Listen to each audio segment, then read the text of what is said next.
Yeah. Hi, everyone. Hi. Hello. It's great to see all of you. Welcome to the Microsoft Global Learning Connection. How's everyone doing? We are fine. Great. We're very excited. I know all of you are learning from home, so I'm very curious to learn about your journey and how things are going for all of you, but I'm really excited to see everyone. We are excited too, Mr. Salcito. We welcome you to the Mandulidhi schools. I'm Pavlos Komyanos. I'm a teacher and MIE expert. We are truly honoured to have you here. It is always a wonderful opportunity for our students and for us to talk to you. And one of the very important things that we have learned from our participation in education exchanges in Paris and Singapore is that we must always give our students the opportunity to raise their voices and express their thoughts. So I think I should quickly give floor to the students, the real protagonists of Global Learning Connection, if you are okay with this. That's so great. First off, thank you for being such a great Microsoft Showcase school and being part of our community. I want to hear from students and hear how you're thinking and what your reflection on in sort of the new world of learning that you're dealing with. Okay, so Maria Lorna, up to you. Hello. Hi. So first of all, Olga and Despina are going to give you a very warm welcome and tell you exactly what we're going to do today from our point of view.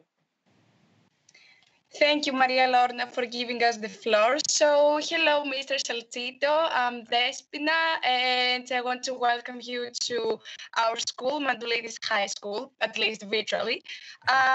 We feel so thankful to have the opportunity to discuss with you about future skills. And when our teachers, Mr. Pavlos Komyanos and Ms. Maria Papadopoulou, announced to us this rare but wonderful chance to meet with a person that cares as much about education as we do, we were very excited.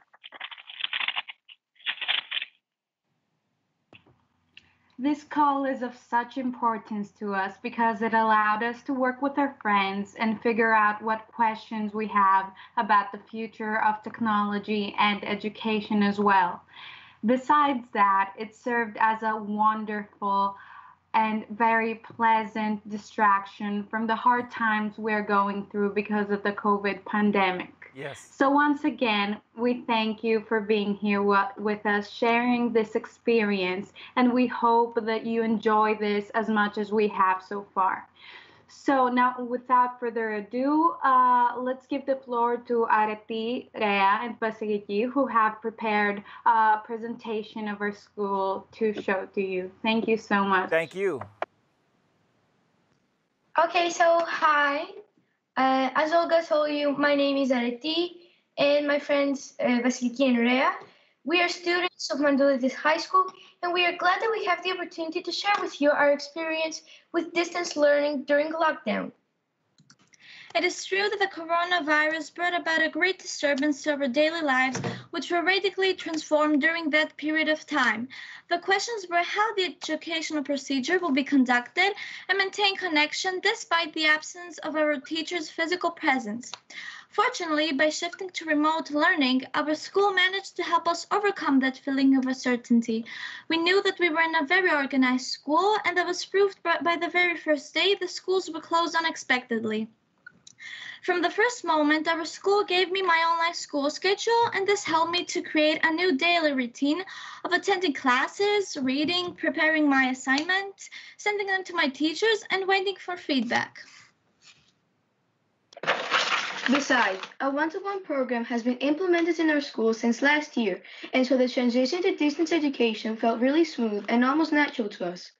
We already use the applications of Office 365 with an emphasis on Teams, OneNote, and PowerPoint, Forms, and of course Sway and Word for both classwork and homework.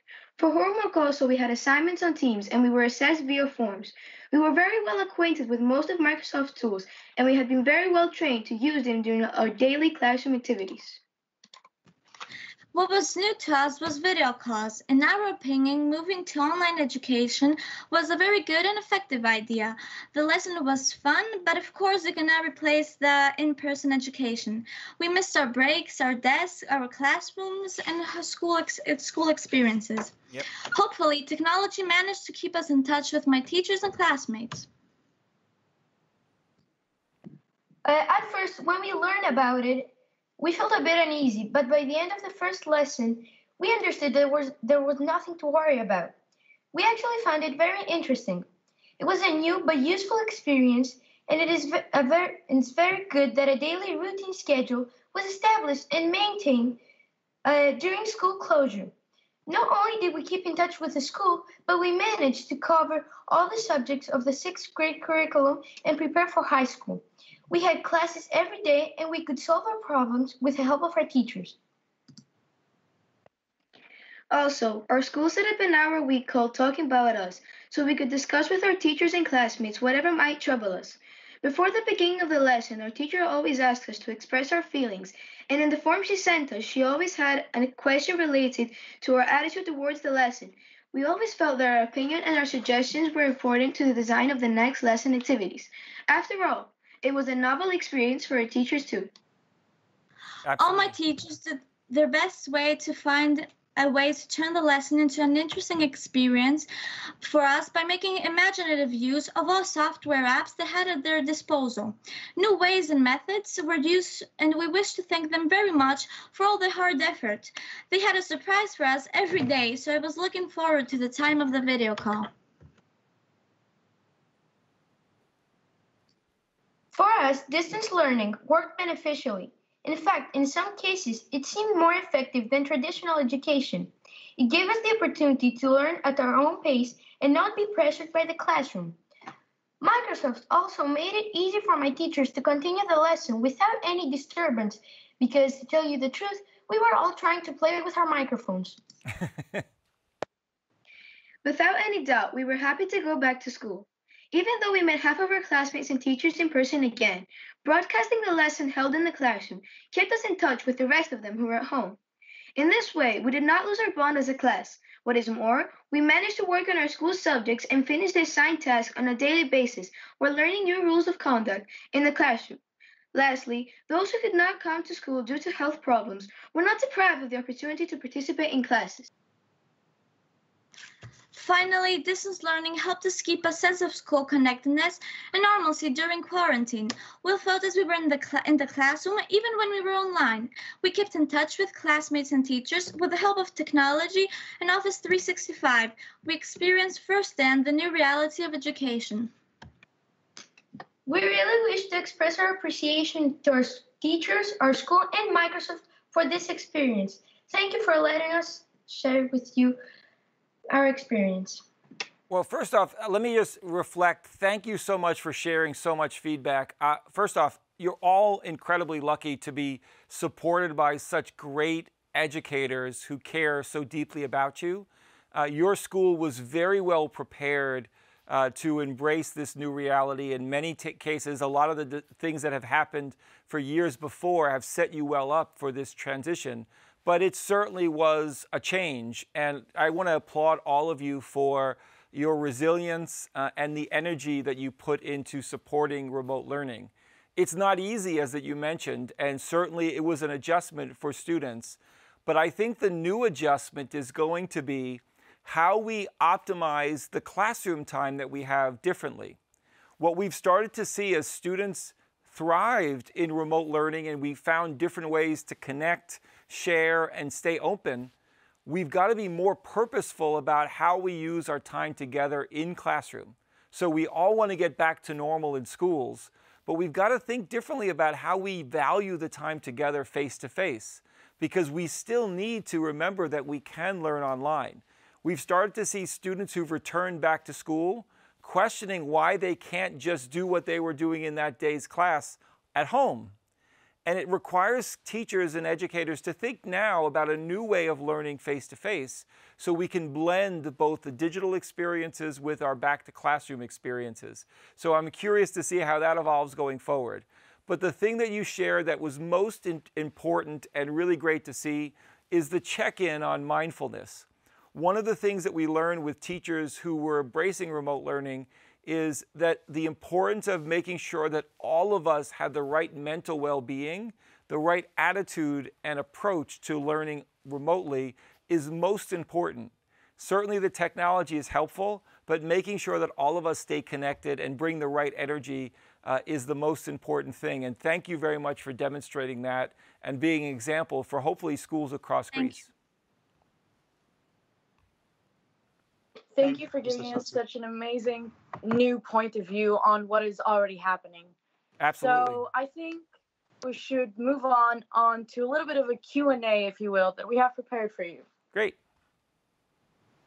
So, hello, Mr. Salcito. My name is Michael, and I would also like to welcome you to our school. And also, I would like to ask you, was it always a dream of yours to be involved in technology, or was it something you realized in an older age? Well, I have to say, when I was growing up in my early days, technology didn't really exist. There wasn't things like computers or the internet when I was growing up very easily. So I was always interested in technology from when I went to high school. Technology for me really became something I was passionate about because it helped me see beyond my neighborhood, behind the blocks where I lived, to really start to get a sense that the world was much bigger than where I was born. And I didn't realize that at first. And technology helped me open up that possibility. So I became very interested in technology at an early days. And I started working at Microsoft when I was in college because I was so excited about the potential of technology. I never expected I was going to work at Microsoft for so long and work in education. And that was really something that happened based on me seeing the role technology can have to help students realize and expand their potential. I was inspired by computers, but I really became passionate about the role technology can have to change students' expectation of what they can be and what they can do. And that's been why I've been in the role I have. But I was a passion of mine to do a lot of different things, but I was certainly excited about technology.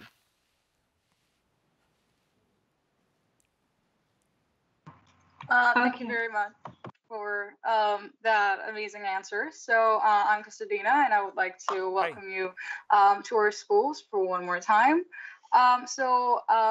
It's known that Microsoft has consistently been able to have a vision about the future. And now you're being called to reimagine education. And specifically, you've been working on personalized online teaching. Yep. So I was wondering, how can future skills be incorporated in the educational system and ensure that the digital tools are accessible to all and that the education is efficient? Well, I think first is a great question. And the focus on future skills is super important. One of the things that I think is really helpful to recognize is the ways in which you're learning remotely very much reflects the way in which businesses are learning and sharing. We're doing very much the same thing that you're doing every day, using Teams, using Office 365 to collaborate, work on projects, to learn. That's happening every day in Microsoft as we get work done across the business. And never before in human history has there been such a connection between how you learn and how you work in the world. And that's going to be great as you build skills that are going to be needed going forward.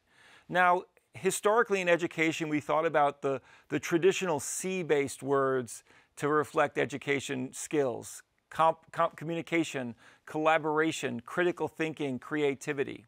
Those are going to be important skills as we see the new world of work demanding much more focus on those skills. Not the C that we often focus on in education, which is content or curriculum. Building foundation on connection, collaboration, creativity, communication skills, critical thinking is important. I'd also add computational thinking and coding, technology skills that are super important in today's economy and today's marketplace. But I'd also add that there's some other C words that I think are entering the picture that we'll need in the workforce. C words like compassion and caring, appreciation of culture. These are things that I think are going to need as we think about the global and diverse workforce that we're trying to drive. But foundationally, we want students that are risk takers, that understand how to be resilient and process new ideas and embrace change much more naturally. And students that understand the importance of building and sustaining relationships. This is the foundation of skills that will make you successful in the world of work. Now, what we've got to do in education is see the lens of content, subjects to study, as a reinforcement of skills. But the foundation of building skills that will build with you across grade, across class, from school to school, is absolutely the most important thing. So it's super relevant for you to be conscious of the skills that you're building, and also the skills that really make you come alive. You're going to love in different learning modalities and be much more mindful of where you are strongest. What do you like about working in group projects versus working isolated? Where do you feel your role is? Are you the most active? Are you the leader driving the team forward? Are you the one who contributes silently? Be conscious of how your skills are evolving as you work and learn every single day. And then find ways in which you can improve those skills, build on your strengths, and align your skills to career aspirations that you have. It's very important that you become more conscious of that as you grow your career, because you want to make sure that you're building a roadmap for readiness in the new workplace. The economy is changing. It's requiring new skills, certainly more digital skills, but we absolutely can nurture and build that foundation in classrooms every day.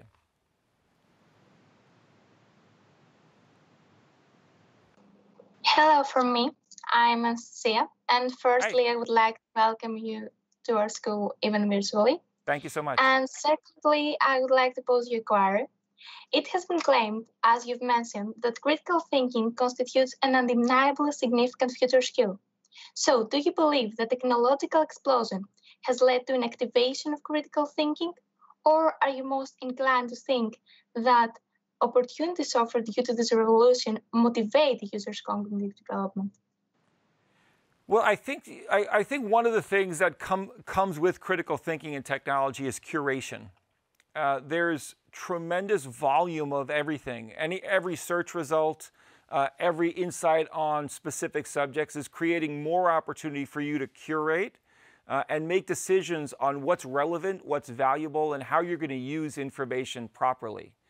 This is true with using data to drive conclusions and providing analysis of how to weed through all the content to find the truth or find your point of view. This is a skill that you have to demonstrate when you do research on a school project, but it's absolutely necessary as you make decisions in the world of work. And so I think it's absolutely critically important, and technology has created more opportunity to make well-founded decisions based on data and analysis, but a need to curate because there's such a volume of insight that you could be overwhelmed by too much data, too much information. So being a critical thinker and making the smart decisions based on the evidence that you have is certainly now more important than ever before.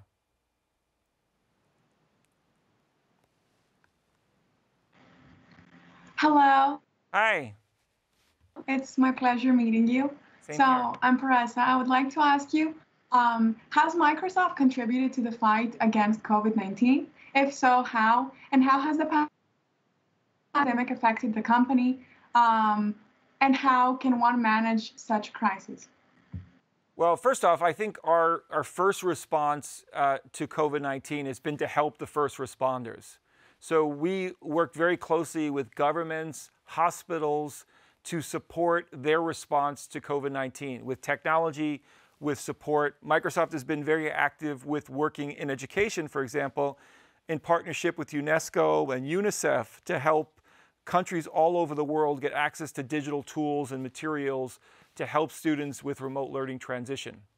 We're also investing in research. Microsoft has a partnership with many of the largest research institutions around the world to do research on pandemics and vaccination for prevention of future outbreaks, and certainly researching COVID-19 impact. And a lot of that research is continued and ongoing. So there's a multi-phase work in Microsoft's response, and we certainly want to use our technology, use the power of our AI platforms, the power of our data analytics to help support the work that's going on. But many, many institutions around the world are using Microsoft tools like Teams to stay connected and stay focused on what's needed for citizens, for workers, and certainly for learners.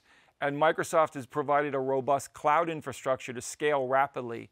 In many parts of the world, we had students who were never using technology, that they did not have any access to devices, and overnight went from 0 to millions of users of Microsoft Teams. There's a lot of work that we had to do to get teachers ready and get teachers trained. You were much better prepared than others, but we had many, many schools that were not used to using technology every day, and for them it was a very big shift, and we had to invest a lot in supporting the infrastructure for getting them ready, but also training staff, parents, students, and educators on how to use the products that they're using for remote learning.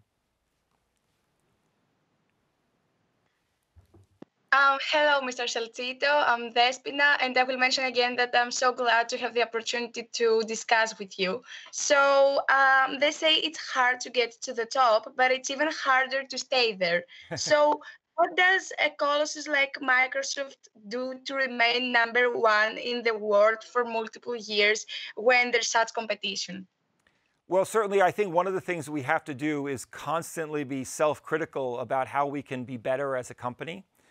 We work very hard to get feedback from our customers on ways in which we can improve our products, improve the way in which we service their needs.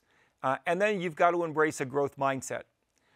Building a growth mindset culture at Microsoft has been really critical for our growth, where we don't assume that we know the answer. We constantly question and learn from new ideas and new inputs on how we can continue to innovate and provide value. At Microsoft, everything starts with questioning our mission. What does the world need us to do? How can we best apply our capabilities, our technology, our people to make a meaningful contribution? And by constantly grounding all of our innovation with a meaningful connection to what we can do to help others, it helps keep the company strong and focused. The world of technology is constantly changing, so you can never guarantee your future based on your past. You've got to constantly re-question, re-evaluate, and continue to embrace a spirit of new innovation. One of the things at Microsoft, we have lots of small teams working on new products and capabilities that helps Microsoft stay fresh and relevant. And then we have a very, very close connection to the feedback of our customers, using data to get insight. So all of those things keep us focused and fresh, but the work is never done. We've got to continue to evolve and grow and embrace new ideas and new thinking. Hello, I'm Romy, and it's a pleasure to meet you. Same here. My question for you is, to which point do you think that artificial intelligence can be developed until 2040? And do you foresee a simultaneous development of emotional intelligence as well? So I think artificial intelligence will continue to be something that will be foundational for technology's value going forward. AI is in many of the tools that we're using every day, including the one we're using right now. And a lot of the technology advancement will be things that will be far more focused on equipping all of us to be more connected and be more human. Things like breaking down the barriers of language so we can communicate and collaborate with one another across language, across country. Leveraging technology to help with assistive use so people with impairments or disabilities can activate their skills and talents without the distraction and using technology to overcome obstacles is super meaningful and relevant. We're going to see businesses use insight on AI to make the better decisions proactively with data. Not just use data to adjust and make decisions intentionally, but have the data respond directly with a proactive decision to help avoid a problem or a mistake. We see this happening in things like our automobiles, how technology is enabling cars to be more responsive and adaptive to help prevent accidents, to help make sure that cars are well maintained. You're going to see that more naturally come into building design, certainly in the ways in which we service many, many different things, and certainly we want to see it happen much more in learning. where AI and technology can work together to make learning far more personal and predictive. So we can predict when you need help, and maybe learning can be far more proactive. So you're building on the skills that you need to prepare you going forward without a lot of intervention needed by teachers to help. Data needs to be fueling the work that we do, not a tool that we have to refer to, because no one has the time to constantly check data to make decisions. You've got to help power data with AI to help make learning far more responsive and predictive. Yes, of course. Thank you. Good morning from me as well. Hi. My name is Athena. Hi, and I have a question to ask too. Is Microsoft planning to contribute to the fight against climate change? If so, do you have any plans in the near future that you can share with us? Could you repeat? Climate change? Oh, sure. Well, Microsoft has been very, very focused and outspoken on the need and focus on climate change. We have a project called AI for Earth, which is using AI to apply technology to support work against climate change. Microsoft has also made commitments in the company to be carbon negative by 2030. So reducing our carbon emissions and actually lower the way in which we support saving energy across many, many things in the company. So it's an area that we're using our technology to help others, help scientists and researchers, but we're also making a commitment across the company to reduce our carbon footprint and reduce the carbon footprint for the entire history of Microsoft. So essentially all of the carbon emissions that we've had as a company over the years of Microsoft's existence, we want to reduce that with all the savings that we provide and the focus that we have across the company. So it's a very big commitment. We're working with many companies around the world to align to support this, but it's something that we take very seriously in the company. Thank you. Hello, my name is Anastasia. It's such an honor to meet you. Hi.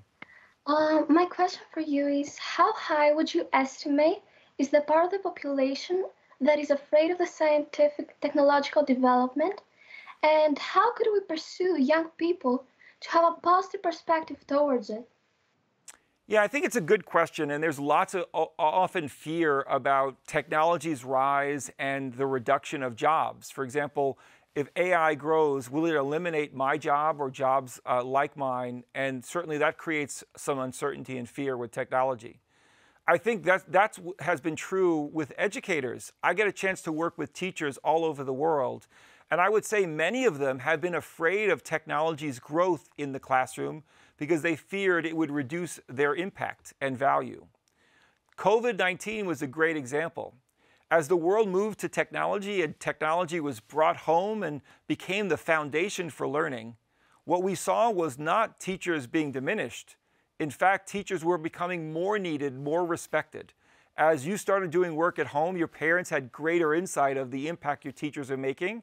And I think one of the great examples was teachers now have more prominence in every country since a technology adoption was made across COVID-19 response. I think that's going to be true with disruption that happens with AI.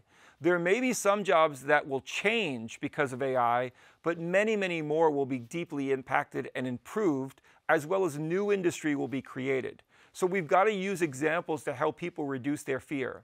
There's been lots of technology throughout human history that have had the same reaction. Whether it was the introduction of the automobile, it created fear and trepidation about the erosion of the horse and buggy industry. And so people were very concerned about what happens when we have these cars. It's going to create lots of lost jobs and lost businesses.